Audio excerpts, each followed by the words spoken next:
Product and service സൂപ്പറാണ്, അടിപൊളിയാണ്.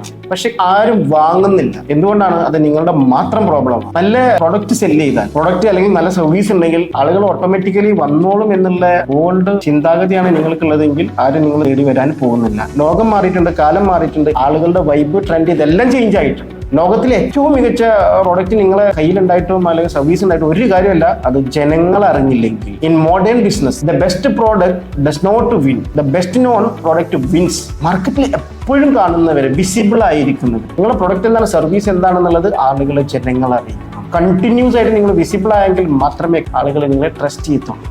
Your biggest enemy is not of the competitor. അത് ഒരിക്കലല്ല, it is your obscurity. Means ആരും നിങ്ങൾ അറിയുന്നില്ല എന്നുണ്ടെങ്കിൽ, അത് റീറ്റെയിൽ ബിസിനസ് ആണെങ്കിലും നിങ്ങൾ മാനുഫാക്ചർ ആണെങ്കിലും, നിങ്ങളെ പ്രൊഡക്റ്റിനെ കുറിച്ചിട്ട് ഇവിടെയുള്ള മനുഷ്യന്മാർക്ക് അറിയില്ല എന്നുണ്ടെങ്കിൽ നിങ്ങൾക്ക് ഒരു റിസൾട്ടും ഉണ്ടാകാൻ പോകുന്നില്ല, നിങ്ങൾക്ക് സെയിൽ കിട്ടത്തില്ല. പ്രോഡക്റ്റ് മേക്ക് ചെയ്ത് റിസൾട്ടിന് വേണ്ടിയിട്ട് വെയിറ്റ് ചെയ്യാം. നിങ്ങളൊരു മാനുഫാക്ചർ ആണ്, ഡിസ്ട്രിബ്യൂട്ടർ ഉണ്ട്, റീറ്റെയിൽ ഉണ്ട്, പ്രൊഡക്റ്റ് ഉണ്ട്, പക്ഷേ മാർക്കറ്റിംഗ് നിങ്ങൾ ചെയ്യുന്നില്ലെങ്കിൽ നിങ്ങൾക്ക് ഒരു സെയിലും മാർക്കറ്റിൽ നടക്കാൻ പോകുന്നില്ല. മാർക്കറ്റിംഗിലാണ് നിങ്ങൾ ഇൻവെസ്റ്റ് ചെയ്യുന്നത്, ബ്രാൻഡിങ്ങിലാണ് ഇൻവെസ്റ്റ് ചെയ്യുന്നത്.